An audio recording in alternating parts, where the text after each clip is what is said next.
एक और सियासी खबर, तेलंगाना में अजीम इत्तेहाद की तश्कील से पहले ही कांग्रेस और दीगर जमातों में सीटों की तकसीम को लेकर तनाजा मंजर आम पर आ गया। टीजेएस के सदर प्रोफेसर कोदंडाराम ने अजीम इत्तेहाद में शामिल पार्टियों को सीटों की तकसीम पर फैसला करने के लिए 2 दिन का वक्त दे दिया है और न्यूज 18 उर्दू के नुमाइंदे संजय तिवारी ने प्रोफेसर कोदंडाराम से खास बातचीत की। तेलंगाना में कांग्रेस, टीडीपी और टीजेएस और सीपीएम के साथ जो गठबंधन की बात की जा रही है वो अभी तक फाइनलाइज नहीं हुई है, यानी सीटों को लेकर कुछ भी तय नहीं हुआ है। अभी ताज़ा खबर यह है कि कांग्रेस जो है वो टीजेएस को सिर्फ 9 सीटें देने को तैयार है। हमारे साथ टीजेएस के प्रेसिडेंट प्रोफेसर कोदंडराम मौजूद हैं।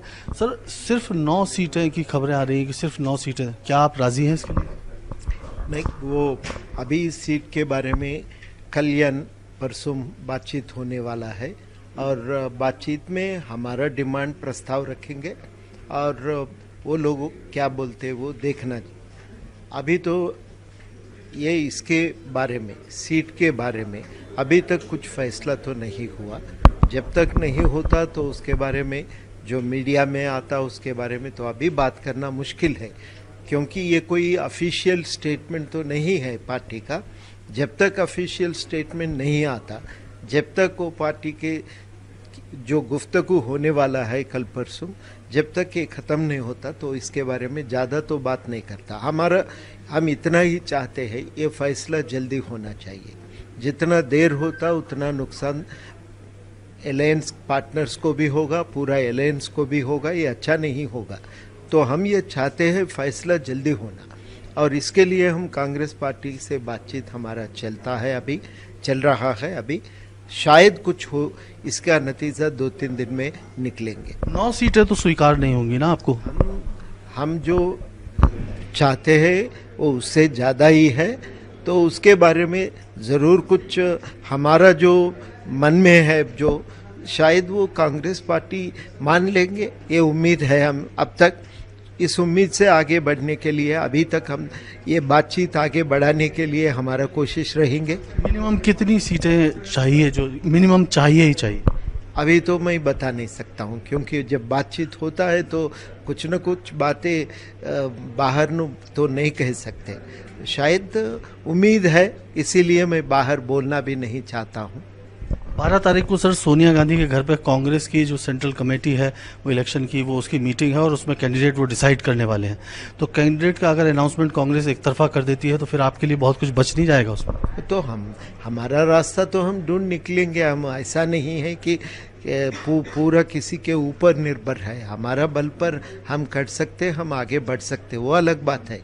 लेकिन जब तक अलायंस आगे बढ़ाने की कोशिश हमारे तरफ से रहेंगे, अगर अलायंस आगे ले जाने की कोशिश बाकी कांग्रेस पार्टी के ऊपर भी रहता है, वो जिम्मेदारी निभाना कांग्रेस पार्टी के ऊपर है। हमें ये सोचते हैं कि कांग्रेस पार्टी भी अलायंस को कायम करने के लिए, आगे बढ़ाने के लिए पूरी तरफ से कोशिश करेंगे कांग्रेस पार्टी। लेकिन सर अभी तक जो स्थिति है वो तो ऐसा लग रहा है कि कांग्रेस बड़े भाई की तरह आपसे रिएक्ट कर रही है, डिक्टेट कर रही है। वो तो अभी 2 दिन ठहरिए, बाकी बात हम जरूर करेंगे, लेकिन 2 दिन तक थोड़ा उम्मीद है, तो इस उम्मीद से हम आगे बढ़ना चाहते हैं। हम कुछ भी नहीं करना चाहते हैं ताकि अलायंस को धक्का पहुंचे। एक आखिरी सवाल सर, 30 सीटों की बात जो मीडिया रिपोर्ट्स है कि आपने 30 सीटें मांगी है, हम कुछ लिस्ट तो दिए, ये इसमें कोई गलत तो नहीं है। हम दिए लिस्ट, कुछ उसमें हमने कुछ आंकड़ा भी रखे हैं, कुछ कॉन्स्टिट्यूएंसीज का जिक्र भी की है, वो है उसके कांग्रेस पार्टी के साथ है। तो उसमें ऐसा नहीं है कि पूरे के पूरे हम चाहते हैं, वो बहस उसके ऊपर होना चाहिए। कितना कांग्रेस देने के लिए तैयार है, हमारा प्रस्ताव कितना रहेंगे, वो बातचीत के जरिए हल हो जाएगा। तो कुल मिला के अभी जो प्रोफेसर कोदंडराम है उनको उम्मीद है कि बातचीत के जरिए कुछ हल निकल आएगा। हालांकि उन्होंने साफ तौर पर कहा कि दारोमदार कांग्रेस के ऊपर भी है, कांग्रेस को भी समझना चाहिए कि गठबंधन का जो धर्म है वो क्या है। कैमरामैन नवीन के साथ संजय तिवारी, न्यूज 18 हैदराबाद। वहीं तेलंगाना कांग्रेस ने टीआरएस और बीजेपी के दरमियान खुफिया मुफाहिमत होने का दावा कर डाला है। महबूब नगर में इंतखाबी तशहीर के दौरान कांग्रेस लीडर विजय शांति ने कहा कि टीआरएस ने मुसलमानों को धोखा दिया है और इसलिए वो अब 12% मुस्लिम रिजर्वेशन को भूल गए हैं। ఫీజు రీయింబర్స్మెంట్ లేదు, చిన్నపిల్లలకు ప్రభుత్వ పాఠశాల లేదు, ఉచిత విద్య లేదు. అసలు ఏం చేయదలుచుకున్నారు అన్న కేసీఆర్ గారు ఉద్యమాలు చేసి తెలంగాణ తీసుకొచ్చింది మీ నలుగురు దొంగల కోసమా?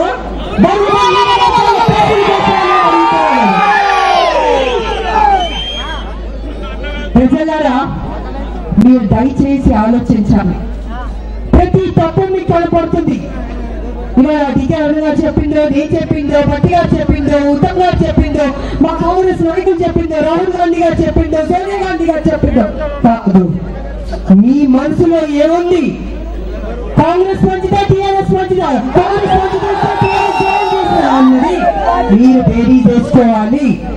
నేను అడుగుతా, 2014లో ఒక్క చిన్న తప్పు నేను తీసుకెళ్లి టీఆర్ఎస్ నొక్కి 4.5 ఏళ్ల జీవితాన్ని సర్వనాశనం చేస్తున్నా ఇవాళ తెలంగాణ ప్రభుత్వం. ఎవరు లబ్ధి పొందారు? టీఆర్ఎస్ ప్రభుత్వం లబ్ధి పొందింది. మరి అలాంటి ఒక పార్టీని, దొరల పార్టీ అన్నా కేసీఆర్ అన్నా, వాళ్ళ కోట్లు తన్నుకుంటున్నామన్నా, మీకోసం కాదన్నా మేము త్యాగం చేసింది నా తెలంగాణ ప్రజలు.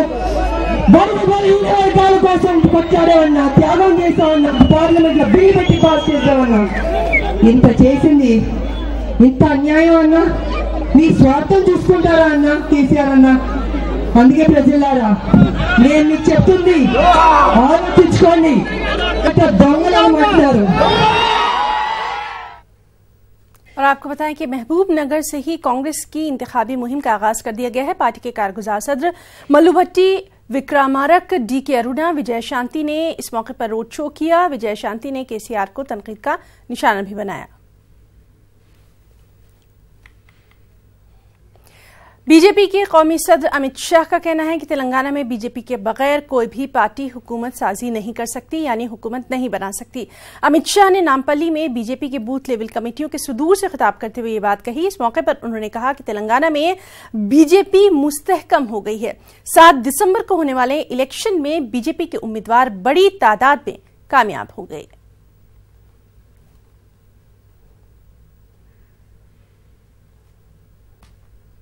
और इस सबके बीच हैदराबाद हाईकोर्ट ने इलेक्शन कमीशन को तेलंगाना में फाइनल वोटर लिस्ट जारी करने की इजाजत दे दी है, लेकिन कोर्ट साथ में नए वोटर्स के नामों को वोटर लिस्ट में शामिल करने के लिए लाया अमल वाज़े करने की भी हिदायत दी है। समाअत के बाद कांग्रेस लीडर एम शशिधर रेड्डी ने न्यूज 18 उर्दू को तमाम तर तफसीलात से वाकिफ करवाया।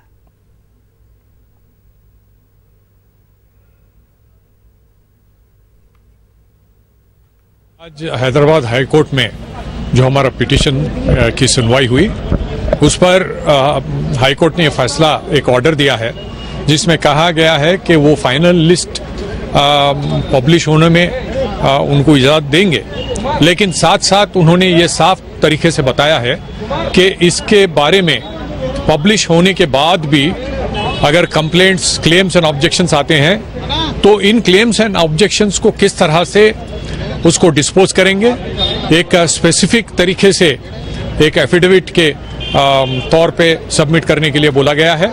और ये पिटीशन को अभी पेंडिंग रखा है। जब तक ये पूरा, हम ये चाहेंगे कि इलेक्शन के लास्ट डेट ऑफ नॉमिनेशन तक जब एडिशंस एंड डिलीशंस हो सकते हैं, उसको कोर्ट के जरिए, एक कोर्ट की निगरानी में ये काम हो। हर हफ्ते इसके बारे में इलेक्शन कमीशन की तरफ से पूरे डिटेल्स आए और इस तरह से ये हमारी मांग होगी परसों। और सही इलेक्टरल रोल वोटर्स लिस्ट बनने पर ही इलेक्शन सही हो सकता है। और हमने ऐसे ऐसे गलतियों को आज कोर्ट के सामने रखा तो वो हैरान थे, वो पूछने लगे ये कैसे आए हैं। अब देखते हैं फाइनल लिस्ट जब आएगा उसमें और कितनी गलतियां हम निकालेंगे, हमारी जो टेक्निक। और अब खास बात आंध्र प्रदेश की खबरें। सबसे पहले हेडलाइंस। आंध्र प्रदेश के विजयाला एन चंद्रबाबू नायडू का दौरा अनंतपुर, तरक्याती कामों का किया इफ्तिताह। कहा इंतखाबात में तेलुगु देशम हासिल करेगी तारीख साज कामयाबी।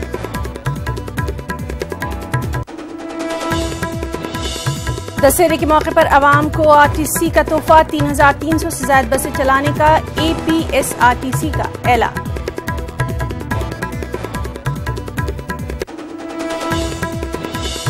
राजा महेंद्रवरम में ईपीएफ की नई इमारत का मरकजी वजीर संतोष गंगवार के हाथों इफ्तिताह। कहा 7 करोड़ अफराद जुड़ चुके हैं ईएसआई और ईपीएफ से।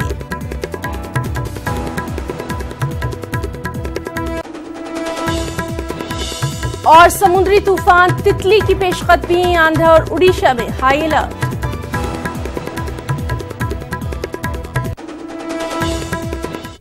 ये है न्यूज 18 नेटवर्क और आप देख रहे हैं न्यूज 18 उर्दू। हमारी पहुंच, आपकी ताकत। आंध्र प्रदेश के वज़ीर आला चंद्रबाबू नायडू ने अनंतपुर का दौरा किया। उन्होंने कई तरक्याती कामों का इफ्तिताह किया। चंद्रबाबू नायडू ने बीटी प्रोजेक्ट के करीब एनटीआर के मुजस्मे की रस्म रोनमाई भी अंजाम दी। इस मौके पर उन्होंने कहा कि बीटी प्रोजेक्ट से जिला कृष्णा की आबी किल्लत दूर हो जाएगी और ये भी कहा कि आने वाले इंतखाबात में तेलुगु देशम पार्टी को तारीख साज कामयाबी हासिल होगी। అనుభవం లేని వ్యక్తులు ఇవిస్తామని మాట్లాడతారు. ఈరోజు వైఎస్ఆర్ కాంగ్రెస్ పార్టీని చూడండి, ఎలాంటి అనుభవం కూడా లేదు. పంచాయతీ బోర్డు ప్రెసిడెంట్ గా కూడా కాలేదు. ఆయన ప్రాధాన్యత అంతా కూడా ఆయన మీద ఉండే కేసులను తప్పించుకొని ఆయన ఆస్తులు కాపాడుకోవడం తప్ప ఇంకొకటి లేదు. అలాంటి వ్యక్తి ప్రతి ఒక్కటి ఇస్తానంటాడు. అంటే ఆయనది ఏం పోలేదు. కొండకు ఒక ఇంటికి కట్టాడు. వస్తే ఇంటికి వస్తుంది, పోతే ఇంటికి పోతుంది, వస్తే కొండ వస్తుంది. అలాంటి వారిని నమ్ముకుంటే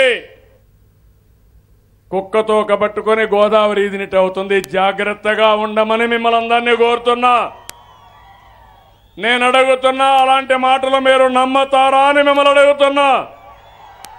ఏమమ్మా, నమ్మతారా అని మిమ్మల్ని అడుగుతున్నా. ఎందుకంటున్నానంటే ఇవన్నీ ఒక్కొక్కసారి తెలుగుదేశం పార్టీ గెలవడం ఒక చారిత్రక అవసరం.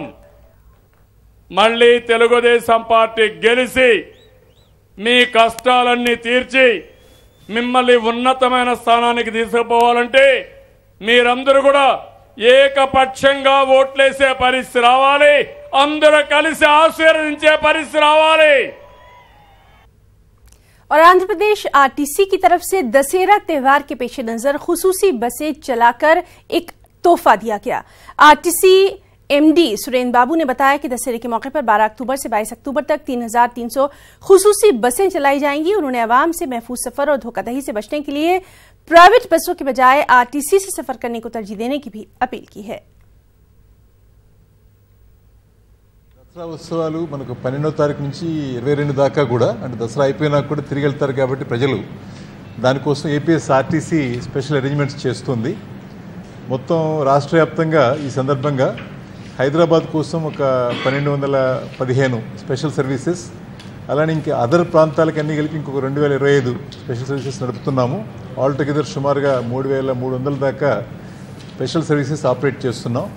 ఇందులో హైదరాబాద్ నుండి ఒక్కరోజు అత్యధికంగా 513 బస్సులు నడపడం జరుగుతుంది 16 తారీఖు నాడు.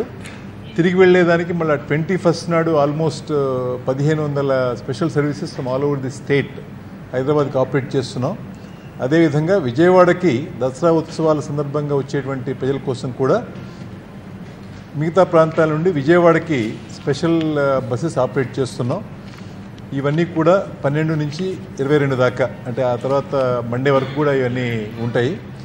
సో ప్రజలకి మా విజ్ఞప్తి ఏంటంటే, ఫస్ట్ ప్రయారిటీ ఆర్టీసీ బస్సుల్లో బుక్ చేసుకునేదానికి ఇచ్చి, ఆర్టీసీ బస్సులో దొరకకపోతే మాత్రమే ప్రైవేట్ బస్సుల్లో బుక్ చేసుకోవాల్సిందిగా మేము అందరికీ విజ్ఞప్తి చేస్తూ ఉన్నాం. 805 కొత్త బస్సుల కొనుగోలుకు మేము నిర్ణయం తీసుకొని ఆ ప్రాసెస్ ఇనిషియేట్ చేశాం.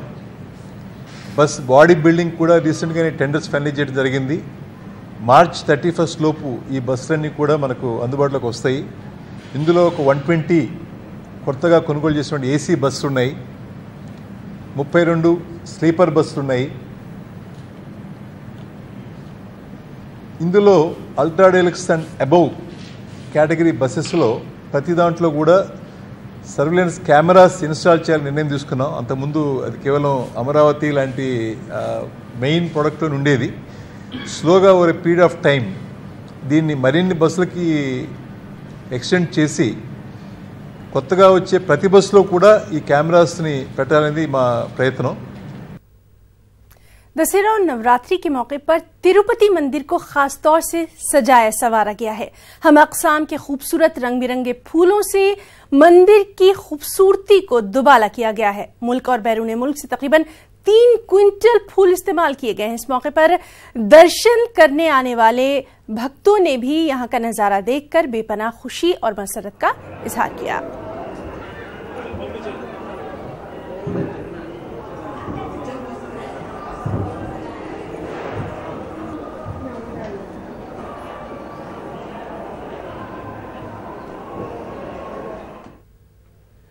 कर्नूल एसपी मोहन रेड्डी ने बताया कि बीजेपी हुकूमत रियासत आंध्र प्रदेश के अवाम के साथ खुले तौर पर दुश्मनी का मुजाहरा कर रही है, क्योंकि गुज़िश्ता रोज बीजेपी सरकार ने इलाके रायलसीमा की तरक्की के लिए दिए हुए 4 करोड़ रुपए की रकम वापस ले ली और चंद ही दिन बाद कड़पा में स्टील फैक्ट्री को भी मनसूख करते हुए ये जाहिर किया कि बीजेपी सरकार आंध्रा के अवाम के साथ खुले तौर पर दुश्मनी का मुजाहरा कर रही है। आज सेंट्रल गवर्नमेंट बीजेपी सरकार और रायलसीमा को बहुत तकलीफ दे रहे। वो बैकवर्ड डिस्ट्रिक्ट्स 7 डिस्ट्रिक्ट्स है और 7 डिस्ट्रिक्ट्स को 2 साल से उन्हें देने का पैसे 700 करोड़ रुपए अब तक नहीं दिए। कल 430 करोड़ तेलंगाना 450 करोड़ रुपीस तेलंगाना को दिए। आंध्र प्रदेश के 2 साल से नहीं दिए। रायलसीमा उत्तरांध्र रायलसीमा को अब तक कोई काम नहीं करे। रायलसीमा डिक्लेरेशन बोलते बीजेपी वाला, क्या डिक्लेरेशन बोलते हो?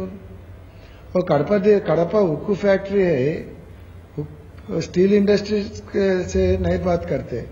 और चंद्रबाबू नायडू साहब पानी देते बोले, करंट देते बोले, माइनिंग देते बोले, लैंड देते बोले, सब देने तो भी उन्होंने वो उक्कू फैक्ट्री काम करने के सामने नहीं आए। मरकजी वजीर संतोष गंगवार ने राजा महेंद्रवरम में रीजनल ईपीएफ ऑफिस का इफ्तिताह किया। इस मौके पर रियासती वजीर और दीगर भी मौजूद रहे। उन्होंने वज़ीर-ए-आज़म नरेंद्र मोदी की बेहद सताइश की और कहा कि मरकजी हुकूमत ने एपी की तकसीम के बाद दोनों रियासतों से इंसाफ किया है। उन्होंने कहा कि ईएसआई और ईपीएफ से जुड़े अफराद की तादाद 7 करोड़ तक जा पहुंची है।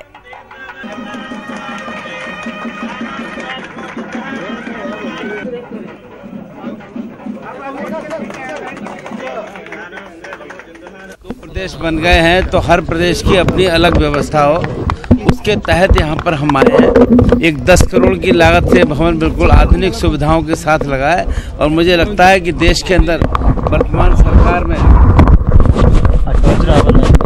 मजदूरों की संख्या निरंतर बढ़ रही है और उनके लिए सारी सुख सुविधाएं मिले, ये हमारी जिम्मेदारी का हिस्सा है। आज उसी के तहत यहाँ पर हम आए हैं कि अब देश के अंदर ईएसआई और प्रोविडेंट की सुविधा पाने वाले कर्मचारियों की संख्या 7 करोड़ के आसपास हो गई है और हम लगातार इस चिंता में हैं कि इसको और कैसे सही ढंग से बढ़ाने का काम करें। इसी के उद्घाटन के लिए यहाँ पर हम आए। आंध्र प्रदेश के वजीर लेबर पी सत्यनारायणा ने राजा महेंद्रवरम के ईएसआई अस्पताल का दौरा किया। उन्होंने खस्ताहाल अस्पताल के लिए नई इमारत की तामीर और साथ ही अस्पताल में असली आलात फराहम करने और अस्पताल को तोसी देने का ऐलान किया। इस मौके पर उन्होंने कहा कि अस्पताल की बोसीदा इमारत से मरीजों में खौफ देखा जा रहा है, इसीलिए अस्पताल में मरीजों की तादाद भी कम हो गई है।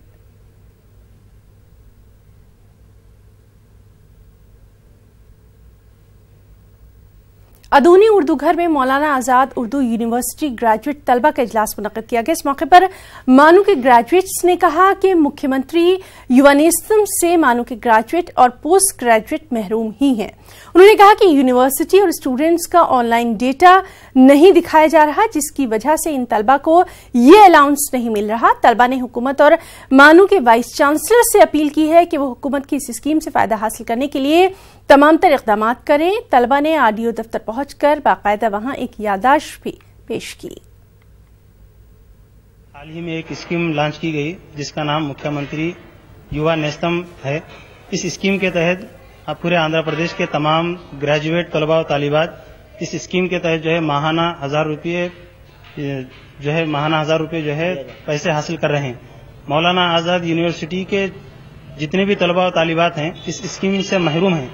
इसका अहम पॉइंट ये है कि ऑनलाइन में जो है इस यूनिवर्सिटी का नाम जो है मौजूद नहीं है और तलबा और तालिबात के तमाम इंफॉर्मेशन जो डाटा होता है वो ऑनलाइन में मौजूद नहीं है। तमाम मौलाना आजाद यूनिवर्सिटी के वाइस चांसलर और तमाम दीगर अराकीन और नुमाइंदों से हमारी एक अपील है कि वो जो है जल्द से जल्द जो है यूनिवर्सिटी का नाम जो है ऑनलाइन में जो है फीड कराएं ताकि तमाम तलबा और तालिबात जो है इस स्कीम से इस्तेफादा हासिल कर सकें और जो है इसका फायदा तमाम को पहुंच सके। दूसरी यूनिवर्सिटी के मुकामिल इंसाफ न मिलने की वजह से उन लोगों को इस स्कीम का फायदा हासिल हो रहा है और हम इस स्कीम से महरूम हैं। लिहाजा मेरी इस यूनिवर्सिटी के तमाम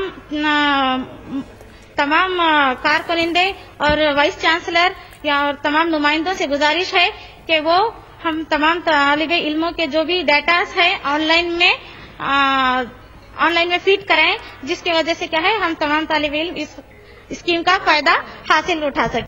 इसकी वजह यह है कि ऑनलाइन पर जो है मौलाना आजाद यूनिवर्सिटी का नेम नहीं है उसके और तलबा का डेटा भी उस पर ऑनलाइन पर मौजूद नहीं है। इसकी वजह से जो है लाखों तलबा जो है इस स्कीम से इस्तेफादा हासिल करने से महरूम है। बीजेपी लीडर प्रकाश जैन ने इल्जाम लगाया कि चंद्रबाबू नायडू मरकज की फलाही स्कीमात को अपने नाम से चला रहे हैं। प्रकाश जैन ने कहा कि बीजेपी हुकूमत मुस्लिम अक़लियतों के एक हाथ में कुरान शरीफ और दूसरे हाथ में कंप्यूटर देखना चाहती है। इसी के तहत MSDP स्कीम के तहत अदूनी में 18 करोड़ की लागत से ITI हॉस्टल्स और कम्युनिटी हॉल की तामीर की गई, लेकिन TDP कायदीन यानी TDP लीडर गैर जरूरी तौर पर इसकी अमलावरी में रुकावटें पैदा कर रहे हैं। स्पेशली आरदोनी में MSDP स्कीम के नीचे माइनॉरिटी कॉलेज, माइनॉरिटी हॉस्टल्स करीबन 18 करोड़ के ऊपर सेंट्रल गवर्नमेंट में दिया है, लेकिन वहाँ सेंट्रल गवर्नमेंट के नाम नहीं लिखते, केंद्र प्रभुत्व पथकम का नहीं लिखते। ये जो भी चंद्रना कांड का तो इन नामा लिख के हाईजैक काम करके ये लोगों को नहीं मालूम करके लोगों को ये कर रहे हैं। आज तक एक शादी खाना बनाने को 30 साल से ये लोग हुकूमत कर रहे, एक शादी खाना बनाने को नहीं है। जो शादी मगरबी वस्ती खलीज बंगाल पर बना समुद्री तूफान तितली एक शदीद तूफान की शक्ल इख्तियार कर चुका है। इसी के पेश नजर महकमा मौसमियात ने शुमाली आंध्र प्रदेश और जनूबी उड़ीसा के साहिली अजला के लिए इंतबाह जारी कर दिया है, यानी अलर्ट जारी कर दिया है। तूफान की कल सुबह तक कलिंगापट्टनम और गोपालपुर पहुंच जाने की पेशगोई की गई है। फिलहाल उड़ीसा के गोपालगंज से जुनूब मशरकी 370 किलोमीटर और AP के कलिंगापट्टनम से जुनूब मगरिब 310 किलोमीटर की तरफ ये तूफान गामजन है। इम्कान यही है कि आइंदा कुछ ही घंटों में ये बड़े समुद्री तूफान की शक्ल इख्तियार कर लेगा और 11 अक्टूबर की सुबह गोपालपुरम और कलिंगापट्टनम के साहिलों तक जा पहुंचेगा। इसी के पेश नजर मछुआरों को भी समुद्र में न जाने की खास अपील की गई है।